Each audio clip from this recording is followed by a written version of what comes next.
Hello friends, I am Abhishek Chauhan. Welcome to ADRGS academy daily 10 current affairs programme के अंतर्गत आइए देखते हैं आज की महत्वपूर्ण घटनाएं। इंडिया मोबाइल कांग्रेस, ठीक है, इंडिया मोबाइल कांग्रेस IMC हाल ही में चर्चा में है। देख लेते हैं क्यों। भारत मंडपम नई दिल्ली, जो कि प्रगति मैदान में है, वहां IMC के 7वें संस्करण का उद्घाटन किया गया। किसके द्वारा? भारत के प्रधानमंत्री नरेंद्र मोदी जी के द्वारा। तो इसमें आप देखेंगे भारत मंडपम कहाँ आयोजित हो रहा है? भारत मंडपम में। उद्घाटन प्रधानमंत्री नरेंद्र मोदी जी के द्वारा किया गया और ये 7वां संस्करण है IMC का, इंडिया मोबाइल कांग्रेस का। ये बहुत ही महत्वपूर्ण कांग्रेस है, आप इसे ध्यान से देखिए। इस अवसर पर बहुत सी कंपनियों के द्वारा टेक्नोलॉजिकल डिमॉन्स्ट्रेशन किया गया। टेक्नोलॉजिकल डिमॉन्स्ट्रेशन का मतलब जो प्रौद्योगिकी है उसका प्रदर्शन, डिमॉन्स्ट्रेशन मतलब प्रदर्शन किया गया, जिसमें कुछ उदाहरण देख लेते हैं। वो पर्टिकुलर अंदाज में भी आपसे पूछे जा सकते हैं, जैसे रिलायंस जियो का स्पेस फाइबर, ठीक है, रिलायंस जियो का स्पेस फाइबर, इसका डिमॉन्स्ट्रेशन किया है रिलायंस जियो ने, स्पेस फाइबर का या स्पेस ब्रॉडबैंड सेवा का। ये भी शब्द आपको देखने को मिल सकता है, स्पेस ब्रॉडबैंड सेवा। तो जियो स्पेस फाइबर भारत की पहली उपग्रह आधारित गीगा फाइबर सेवा है, ठीक है। भारत की पहली सैटेलाइट बेस्ड गीगा फाइबर सेवा है या गीगा ब्रॉडबैंड सेवा है, जो कि 1 Gbps, ठीक है, की इंटरनेट स्पीड देने में सक्षम है। क्लियर। अगला देख लेते हैं, अगला उदाहरण देख लेते हैं। कुछ उदाहरण देखेंगे जो इंपॉर्टेंट है। भारतीय इंटरप्राइजेस, ठीक है, सुनील मित्तल की कंपनी है, इसके द्वारा तकनीकी शो केस प्रदर्शित किया गया, अर्थात इसमें कई सारे डिमॉन्स्ट्रेशन थे, जैसे कि 5G प्लस। 5G आपका अस्तित्व में आ चुका है। 5G प्लस की अवधारणा इन्होंने रखी है। आर्टिफिशियल इंटेलिजेंस से संबंधित तकनीकी का प्रदर्शन इनके द्वारा अपने शो केस में किया गया। साथ ही जो एक बहुत ही महत्वपूर्ण तकनीकी प्रदर्शन है वो है नोकिया का। नोकिया ने 6G टेक्नोलॉजी का प्रदर्शन किया है और भारत इसमें बहुत ही अग्रणी रहने वाला है। इवन वैश्विक स्तर पर भी भारत इसमें लीडर नेतृत्वकर्ता के रूप में दिखाई दे रहा है। तो ये रहे कुछ उदाहरण, ठीक है, जो आपसे अलग से पूछे जा सकते हैं, इसलिए मैंने इनको आपके सामने रख दिया। आगे देख लेते हैं। इसी कांग्रेस के दौरान, ठीक है, इंडिया मोबाइल कांग्रेस के दौरान 100 5G लैब्स स्थापित करने की घोषणा की गई और ये विभिन्न राज्यों में जो आपके एकेडमिक संस्थान है, तकनीकी संस्थान है, वहां पर इनकी स्थापना की जाएगी, ठीक है। केवल तकनीकी संस्थान ही नहीं, जैसे आपके हेल्थ सेक्टर से संबंधित, एग्रीकल्चर, ठीक है, मैन्युफैक्चरिंग सेक्टर, इन सब में 5G तकनीकी को किस तरह उपयोगी बनाया जाना है, किस तरह उनका उपयोग करना है, किस तरह इन अनुप्रयोगों का लाभ लिया जा सकता है, इसके प्रयास किए जाएंगे, ठीक है। इनके माध्यम से स्टूडेंट, प्रोफेसर, स्टार्टअप्स, MSMEs को 5G तकनीकी पर कार्य करने के लिए प्रोत्साहित किया जाएगा, ठीक है। तो ये है 100 5G लैब्स स्थापित करने की घोषणा के पीछे उद्देश्य। एक्स्ट्रा शॉर्ट में देख लेते हैं। एक्स्ट्रा शॉर्ट के अंतर्गत हम ऐसी चीजों को रखते हैं जो सामान्यतः बदलती नहीं है, आपके GK या GS के पॉइंट ऑफ व्यू से बड़ी इंपॉर्टेंट हो जाती है, और अगर आप इन्हें समझ लेते हैं या आपके दिमाग में ठहर जाती हैं तो लंबे समय तक के लिए आपके लिए लाभदायक हो जाती है, बार बार आपको पढ़ना नहीं होता है। तो आइए देख लेते हैं एक्स्ट्रा शॉर्ट में क्या है। IMC, ठीक है, IMC ये भारत का तकनीकी कांग्रेस है, ठीक है। उसमें इसकी विशिष्टताएं क्या हैं तो वो देख लेते हैं। एशिया का सबसे बड़ा टेलीकॉम मीडिया टेक्नोलॉजी फोरम है ये, ठीक है। तो पहली उपलब्धता तो आपको ये देख ली कि एशिया के स्तर पे इसे टेलीकॉम मीडिया और टेक्नोलॉजी फोरम में सबसे बड़ा होने का स्तर प्राप्त है। साथ ही इसे डिजिटल प्रौद्योगिकी क्षेत्र में सबसे बड़ा मंच एशिया का माना जाता है, ठीक है। इन्हीं टर्म्स को और शॉर्ट में करके डिजिटल टेक्नोलॉजी फोरम के रूप में भी ये एशिया में सबसे बड़ा है। आगे देख लेते हैं। एशिया का सबसे बड़ा टेक्नोलॉजी इवेंट है, ये भी भारत के पक्ष में जाती है, IMC के पक्ष में जाती है बात, ठीक है। तीसरी विशिष्टता क्या है कि भारत का सबसे बड़ा नेटवर्किंग इवेंट्स है। तो घुमा फिरा के आपसे चाहे नेटवर्किंग इवेंट्स पूछा जाए, टेक्नोलॉजी इवेंट्स पूछा जाए, टेक्नोलॉजिकल फोरम पूछा जाए, डिजिटल टेक्नोलॉजिकल फोरम या टेलीकॉम मीडिया टेक्नोलॉजी फोरम, इन सब में भारत एशिया में सबसे उच्च स्तर पर विराजमान दिखता है। आगे देखते हैं इसके अंतर्गत क्या। IMC के विषय में थोड़ा जान लेते हैं। IMC 2023 organised by DOT and COAI, ठीक है। DOT क्या, डिपार्टमेंट ऑफ टेलीकॉम, और COAI है आपका cellular operators association of India. COAI और DOT इनके द्वारा इसे आयोजित किया गया है। उद्घाटन प्रधानमंत्री नरेंद्र मोदी के द्वारा किया गया है और टेक्नोलॉजिकल डिमॉन्स्ट्रेशन से संबंधित है, डिजिटल बेस्ड में, जो डिजिटल बेस्ड टेक्नोलॉजी है उनका। आगे देखते हैं। 5G टेक्नोलॉजी के उपयोग पर राष्ट्रीय हैकाथन विमर्श 2023, ठीक है, विमर्श 2023 जो कि 5G टेक्नोलॉजी के उपयोग पर आधारित राष्ट्रीय हैकाथॉन कहाँ पर हुआ, नई दिल्ली में, और इसके आयोजक रहे हैं BPRD, ठीक है, BPR&D जिसे बोलते हैं आप पुलिस अनुसंधान एवं विकास ब्यूरो, ठीक है, या bureau of police research and development.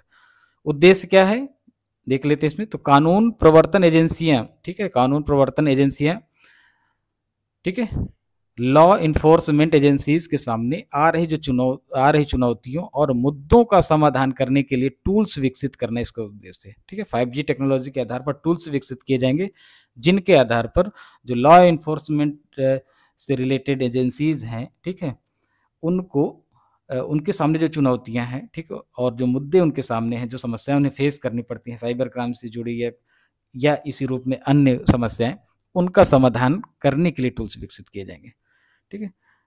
तो BPRD क्या है, BPRD गृह मंत्रालय के उत्कृष्टता केंद्र के रूप में यहाँ नोडल एजेंसी के रूप में नामित, ठीक है, उत्कृष्टता केंद्र के रूप में नामित किया गया है, या इसके लिए नोडल एजेंसी के रूप का शब्द का इस्तेमाल भी किया जाता है। BPR&D गृह मंत्रालय के अधीन ही कार्य करता है। पुलिस किसके अंतर्गत आती है, गृह मंत्रालय के अधीन, राज्यों में गृह विभाग के अधीन, और जो सेंट्रल पुलिस है वो आपकी क्या आती है, गृह मंत्रालय के अधीन।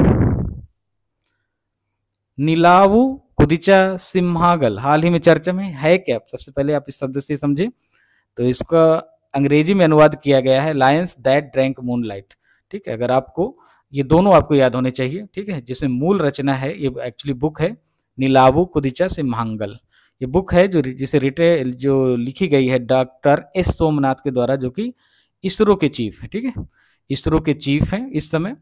मलयालम भाषा में मूल रूप से लिखी गई है, जिसे इंग्लिश में लायंस दैट ड्रैंक मूनलाइट भी बोला जाता है।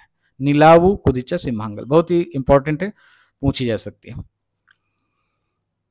37th नेशनल गेम्स, ठीक है, नेशनल गेम्स आपके शुरू हो चुके हैं और गोवा में हो रहे हैं। गोवा में फर्स्ट टाइम इनका आयोजन हो रहा है, याद रखिएगा।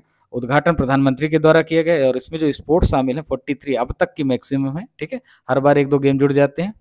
इस बार मलखंभ, गतका जैसे खेल इसमें जुड़े हैं, तो 43 इनकी संख्या हो चुकी है। आप पिछले वीडियोस में देख सकते हैं, जब इनकी घोषणा हुई थी तब काफी डिटेल में 37वें राष्ट्रीय खेल के विषय में बताया गया था। शुभंकर के विषय में देख लेते हैं। शुभंकर है मोगा को गोवा में शुभंकर बनाया गया है, गोवा में होने वाले नेशनल गेम्स को। और ये भारतीय बायसन है, ठीक है, भारतीय बायसन है, भैंस जैसा दिखने वाला, भैंस या भैंसे जैसा दिखने वाला जानवर है, पर याद रहे ये भैंसा या भैंस नहीं है, ठीक है, दिखता उसके जैसे जरूर। बायसन और भैंस में क्या अंतर है, तो इसमें सबसे बड़ा अंतर है कि जो हम्प होता है, कुबड़, वो बायसन में होता है और भैंस या भैंसे में नहीं पाया जाता है। साथ ही चेहरे के आकार में भी अंतर होता है, जो भैंस या भैंसा होता है उसका चेहरा छोटा होता है, जबकि बायसन का आकार बड़ा होता है, ठीक। एक्स्ट्रा शॉर्ट में देख लेते हैं इसमें क्या है, तो गोवा के राजकीय पशु के आधार पर ही इस शुभंकर को रखा गया है, इसलिए इसके राजकीय पशु को देख लेते हैं। तो गोवा का राजकीय पशु है गौर, और गौर क्या है, भारतीय बायसन, ठीक है, यही जिससे मोगा के नाम से गोवा में हो सकता है इसे मोगा बोला जाता है या गौर बोला जाता है, तो इसे रखा गया है राजकीय हाँ, तो ये गोवा का राजकीय पशु है जिससे शुभंकर बनाया गया। आगे देख लेते हैं राष्ट्रीय खेल से संबंधित। तो पहला राष्ट्रीय खेल आपका उस समय हुआ था जब देश अंग्रेजों के अधीन था, औपनिवेशिक सत्ता के अधीन था, लाहौर में 1924 में, और उस समय से बोला जाता था ऑल इंडिया ओलंपिक गेम्स, ठीक है, ऑल इंडिया ओलंपिक गेम्स से नाम जाना जाता था, नेशनल गेम्स के नाम से नहीं जाना जाता था उस समय 1924 में। इसके बाद आज़ादी के बाद पहला राष्ट्रीय खेल कब कहाँ हुआ, लखनऊ में 1948 में। 1947 में आप आज़ाद होते हैं और 48 में लखनऊ में पहले नेशनल गेम होते हैं, नेशनल गेम के नाम से ही होते हैं। उस समय ऑल इंडिया ओलंपिक गेम शब्द इस्तेमाल नहीं किया जाता है। दरअसल 1940 में ही ऑल इंडिया ओलंपिक गेम्स की जगह पर नेशनल गेम्स शब्द इस्तेमाल किया जाने लगा था, जब मुंबई, जो उस समय बॉम्बे था, ठीक है, बम्बई या बॉम्बे उस समय बोलते थे, ठीक है, वहाँ हुआ था। तो आज़ादी के बाद नेशनल गेम्स के रूप में ही आ गया, बल्कि उससे पहले ही आ गया था। आगे चलते, आदि महोत्सव हाल ही में इसका आयोजन किया गया, ठीक है, अहमदाबाद में। कहाँ पर, अहमदाबाद गुजरात में, और इसके आयोजक रहे ट्राइफेड के द्वारा इसको आयोजित किया गया, और उस उद्घाटन किया अर्जुन मुंडा जी ने, जो कि यूनियन मिनिस्टर है ट्राइबल अफेयर से संबंधित, ठीक है। उद्देश्य क्या है, भारत की जनजाति कला, संस्कृति और आर्थिक पक्षों का इसमें प्रदर्शन किया गया। जो जनजातियां हैं उनकी कलात्मक अभिरुचि, सांस्कृतिक पक्ष और आर्थिक पक्षों का प्रदर्शन इसमें किया गया है।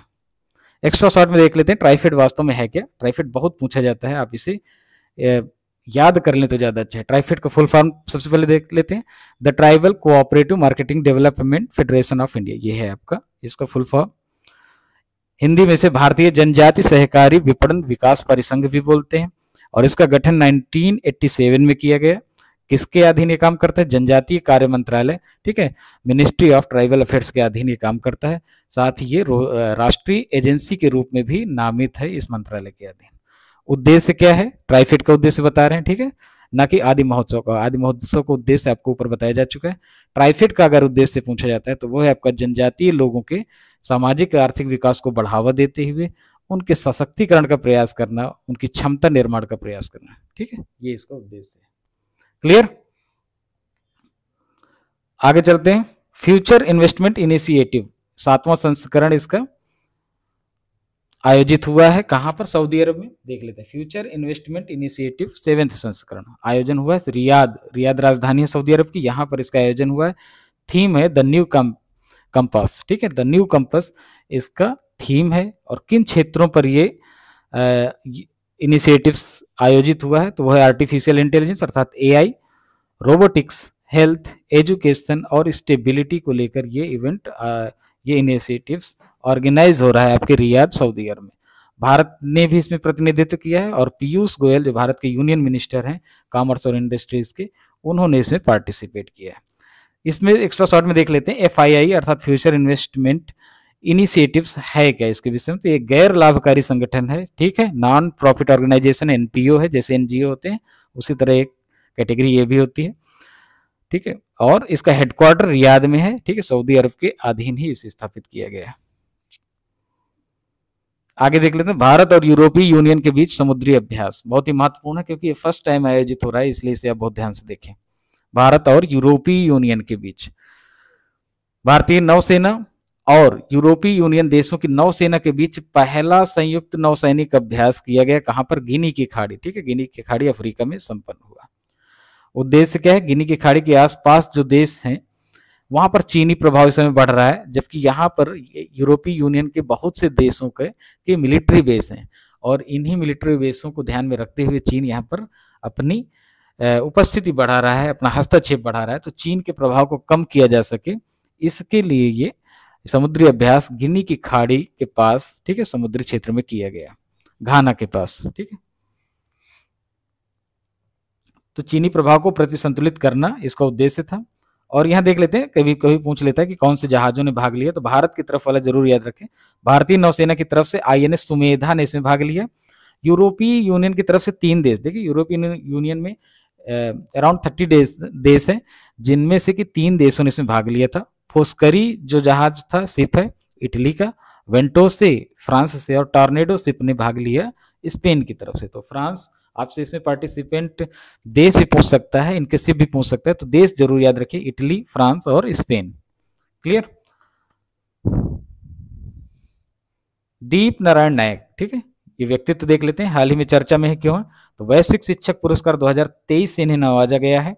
वैश्विक शिक्षक पुरस्कार 2023 से सम्मानित है ये, और पूरे विश्व में 10 लोग चुने गए हैं, 10 में से ये एक हैं जो और भारतीय हैं, ठीक है, वेस्ट बंगाल के हैं, पश्चिम बंगाल के।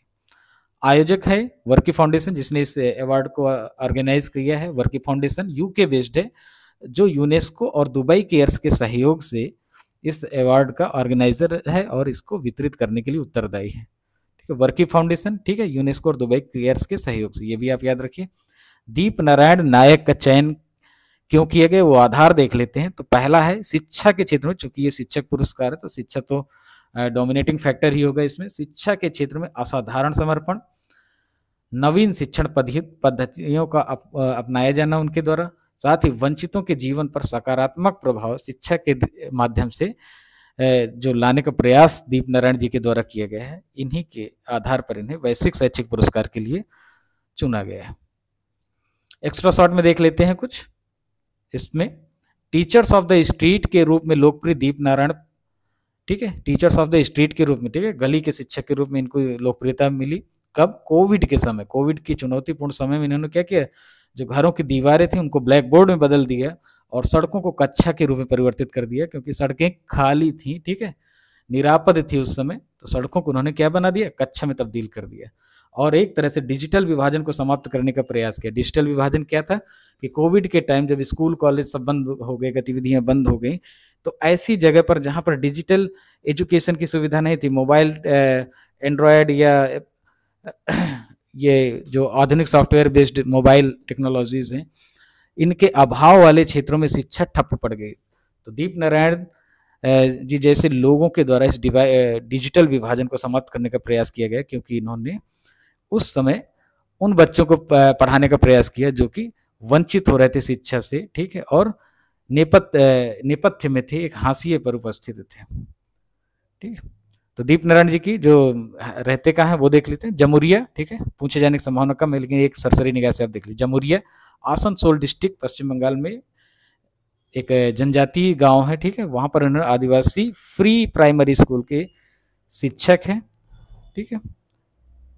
तो ये हो गए दीप नारायण नायक के विषय में महत्वपूर्ण सूचना।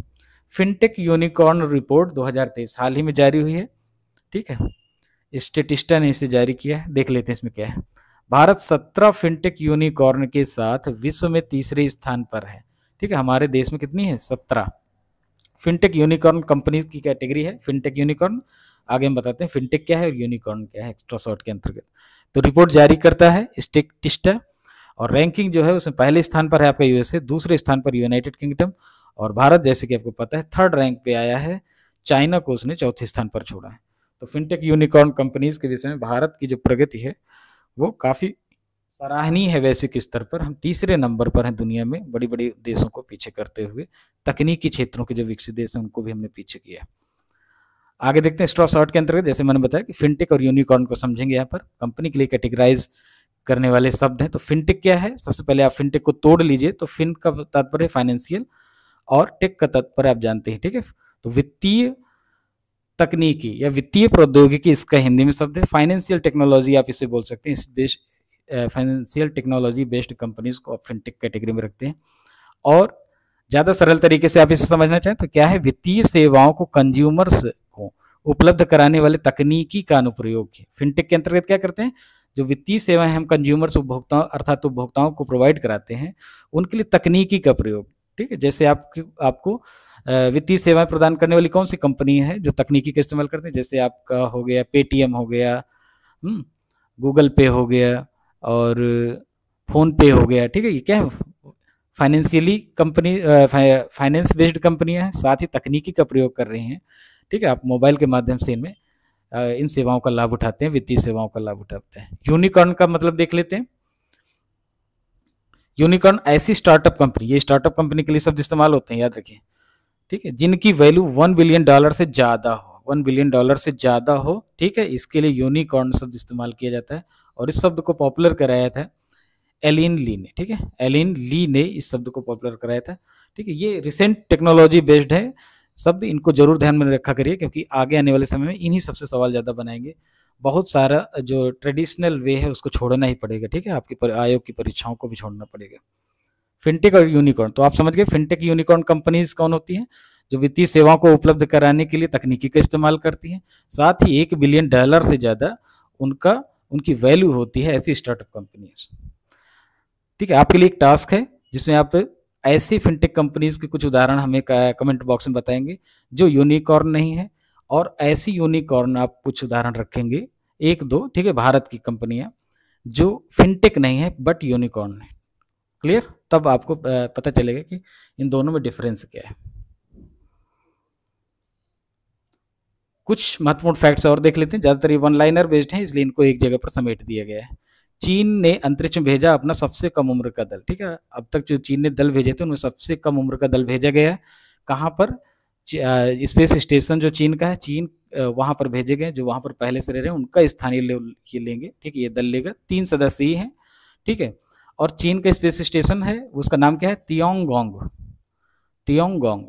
ठीक है, आपको पता ही होगा, तियोंगोंग, ठीक। तियोंगोंग जा रहे हैं ये 3 सदस्यीय दल, जो वहां पर रहने वाले अंतरिक्ष यात्रियों का स्थान लेंगे और वो चीन वापस आएंगे। वर्तमान में कितने स्पेस स्टेशन हैं? 2 हैं, तियांगोंग दूसरा है और पहला है आपका आईएसएस। इससे पहले मीर था रसिया का, वो अब बंद हो चुका है। अगला देख लेते हैं, शिलांग द्वारा पूर्वोत्तर पर केंद्रित, ठीक है, नॉर्थ ईस्ट पर केंद्रित, साथ ही उड़ीसा को भी इसमें लिया गया है पर्यटन के लिए ग्रीन टूरिज्म कॉन्क्लेव। ये आपसे पूछा जा सकता है, ठीक है, वन लाइनर है। ग्रीन टूरिज्म कॉन्क्लेव की मेजबानी किसके द्वारा की गई? तो शिलांग के द्वारा की गई, मेघालय की राजधानी है ये, ठीक है। तो यहाँ पर उत्तर के साथ साथ क्या है, उड़ीसा को भी शामिल किया गया। आगे देख लेते हैं, केंद्रीय रक्षा मंत्री राजनाथ सिंह ने नई दिल्ली में 2 दिवसीय वायुसेना कमांडरों के सम्मेलन का उद्घाटन किया, ठीक है। उद्घाटन राजनाथ सिंह के द्वारा नई दिल्ली में, और वायुसेना कमांडरों का सम्मेलन था। आगे देखते हैं, केरल सरकार ने पीपीपी मॉडल पर ग्रेफीन प्रोडक्शन फैसिलिटी स्थापित करने की घोषणा की। ये भी बहुत इंपॉर्टेंट है। और ग्रेफीन आप जानते हैं, ठीक है, वंडर मटेरियल के रूप में स्थापित है। वंडर इसलिए क्योंकि काफ़ी असाधारण प्रदर्शन करता है इलेक्ट्रिकल और इलेक्ट्रॉनिक क्वालिटीज़ का, ठीक। आप सबसे मजबूत पतले पदार्थ के रूप में इसे मान्यता मिली हुई, और जैसी आप रेसिन टेक्नोलॉजी में अपेक्षा करते हैं हर उपभोक्ता एक उपभोक्ता के रूप में कि आपकी चीज़ें पतली हों, मजबूत हों, तो ये ग्रेफीन के माध्यम से ही संभव है, ठीक है। आप पतली टीवी चाह रहे हैं, पतला मोबाइल चाहते हैं, पतला लैपटॉप, तो ये बिना ग्रेफीन के संभव नहीं। तो ग्रेफीन एक रिसेंट टेक्नोलॉजी है मटीरियल साइंस की, जो असाधारण क्षमता का प्रदर्शन कर रही है। तो ग्रेफीन प्रोडक्शन फैसिलिटी कहाँ स्थापित की जा रही है? केरल में, केरल सरकार के द्वारा। तो ये रहे आज के महत्वपूर्ण करंट अफेयर्स के तथ्य। निश्चित रूप से आपको इनका लाभ मिलेगा, आप इससे जुड़े रहिए, ठीक है। Thank you very much. मिलते हैं हम अगले सेशन में।